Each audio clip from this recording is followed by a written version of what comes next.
Want to speak real Vietnamese from your first lesson? Sign up for your free lifetime account at Vietnamesepod101.com. In this video, you'll learn 20 of the most common words and phrases in Vietnamese. Hi everybody, my name is Linh. Welcome to the 800 Core Vietnamese Words and Phrases video series. This series will teach you the 800 most common words and phrases in Vietnamese. But there's a twist. With each new lesson in this series, we'll include the previous lessons at the end. So after you've learned the new words and phrases, stick around and review what you learned in previous lessons. Reviewing is one of the most important parts of learning a language. You can also get the full list right now at Vietnamesepod101.com. Click the link in the description to access more example sentences, create your own flashcard deck, and finally master Vietnamese. Okay, let's get started. First is Xin chào. Hello. Xin chào. Xin chào. Hello.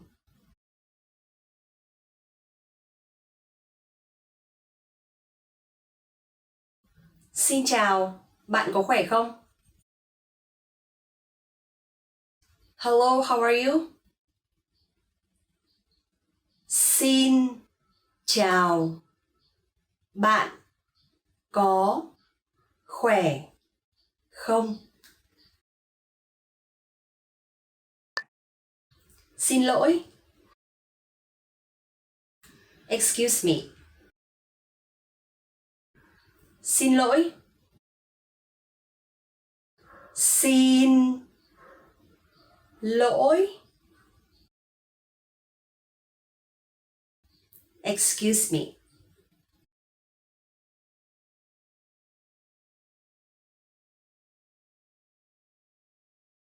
Xin lỗi, cho tôi mượn cái bút được không? Excuse me, may I borrow your pen?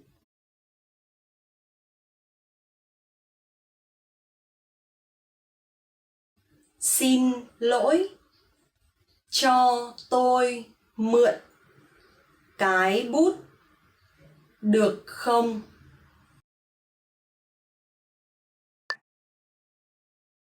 Tôi xin lỗi. I'm sorry. Tôi xin lỗi. Tôi xin lỗi. I'm sorry.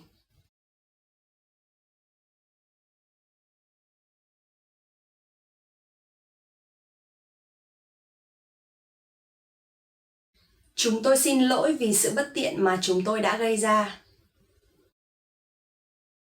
Sorry for the inconvenience that may causes. Chúng tôi xin lỗi vì sự bất tiện mà chúng tôi đã gây ra. Chúc ngủ ngon. Good night. Chúc ngủ ngon. Chúc ngủ ngon. Good night.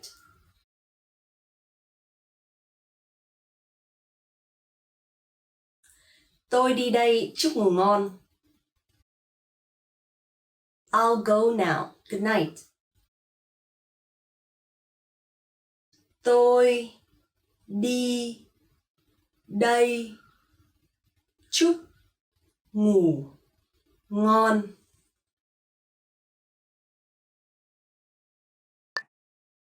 Rất vui được gặp bạn. Nice to meet you. Rất vui được gặp bạn. Rất vui được gặp bạn. Nice to meet you.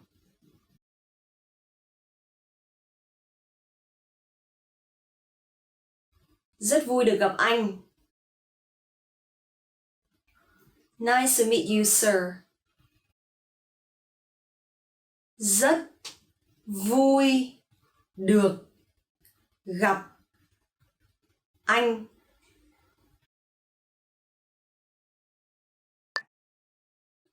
Bạn có khỏe không? How are you?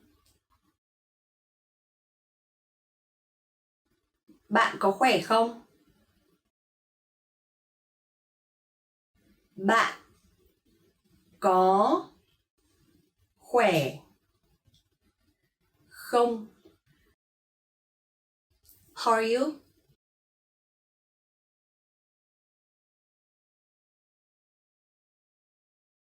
Chào Mary, bạn có khỏe không?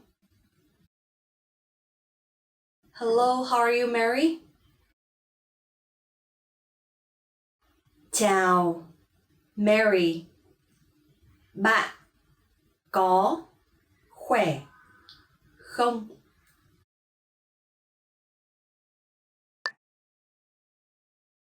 Vâng. Yes. Vâng.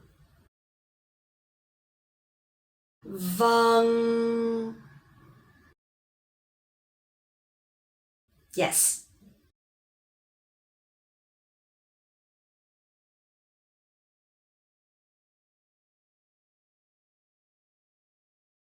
Vâng, tôi đã đến đó 3 lần.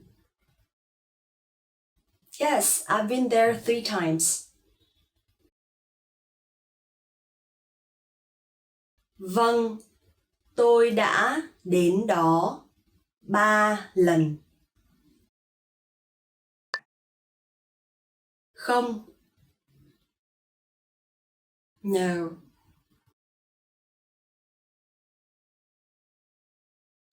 Không. Không.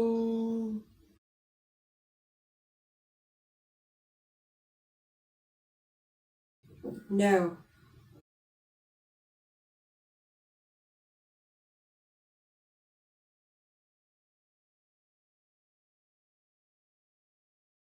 Không có người đàn ông nào trong khu hành chính của tôi. There are no men in my division. Không có người đàn ông nào trong khu hành chính của tôi.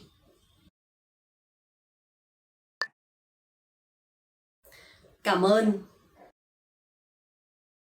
Thank you. Cảm ơn. Cảm ơn. Thank you.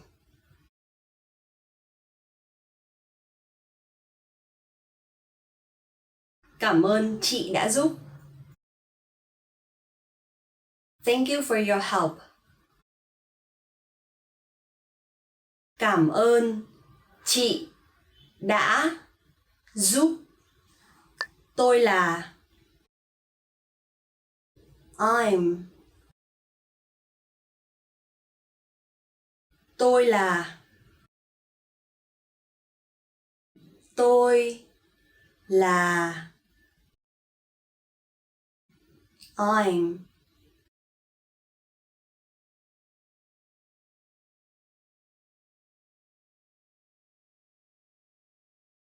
Tôi là Lan. I am Lan. Tôi là Lan.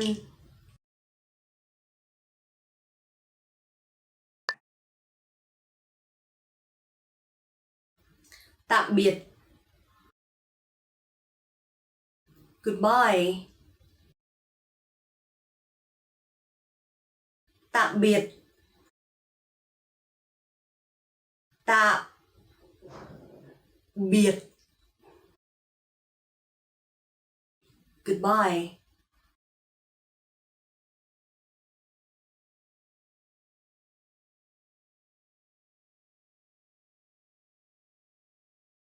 Chào tạm biệt và hẹn gặp lại. Goodbye and see you again.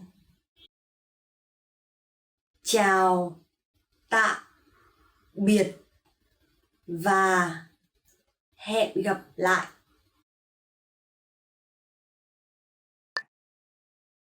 Xấu, hư. Bad. Xấu, hư. Xấu, hư. Bad.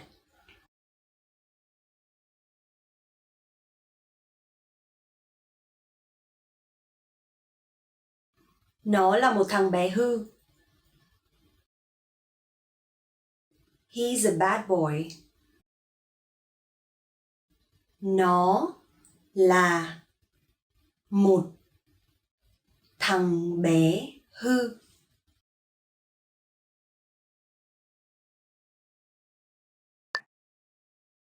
Tốt. Good. Tốt. Tốt.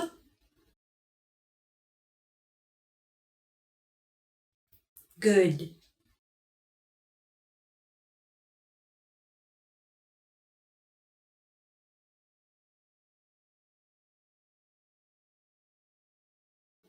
Rau tốt cho bạn.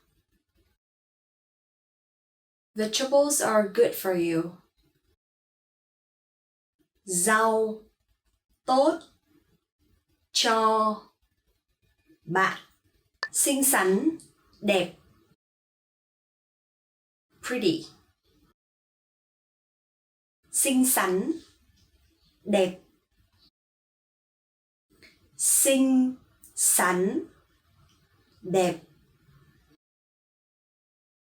Pretty.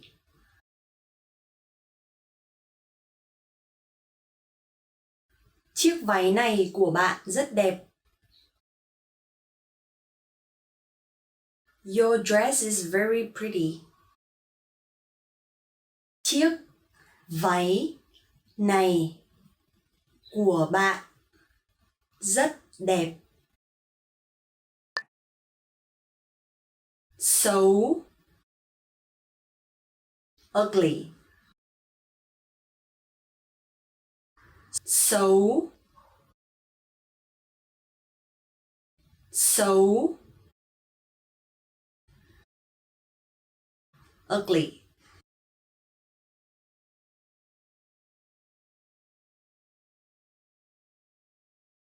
Con chó đó xấu quá.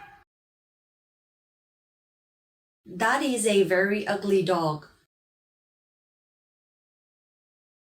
Con chó đó xấu quá.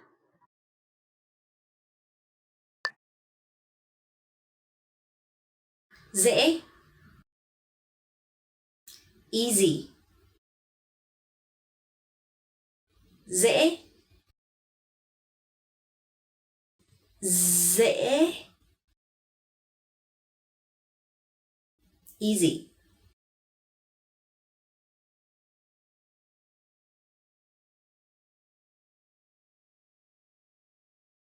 Có, nó dễ ăn. Yes, it's easy to eat. Có, nó dễ ăn.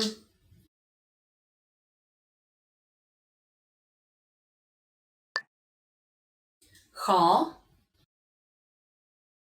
Difficult. Khó.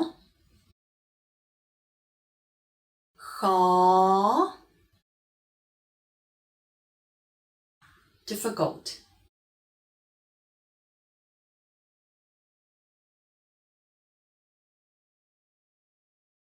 Bài kiểm tra ngày thứ tư sẽ khó. Wednesday's test will be difficult. Bài kiểm tra ngày thứ tư sẽ khó. Gần, near.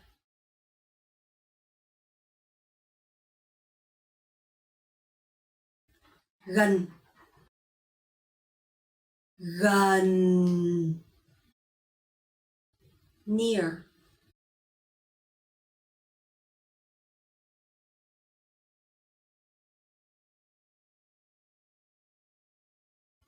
Tôi sống gần trường đại học. I live near the university. Tôi sống gần trường đại học.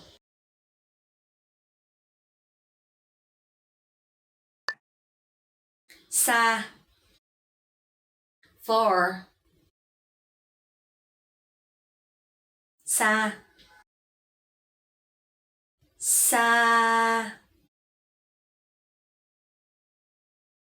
far.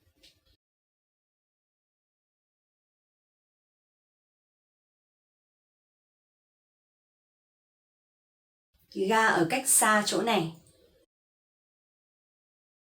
The station is far from here.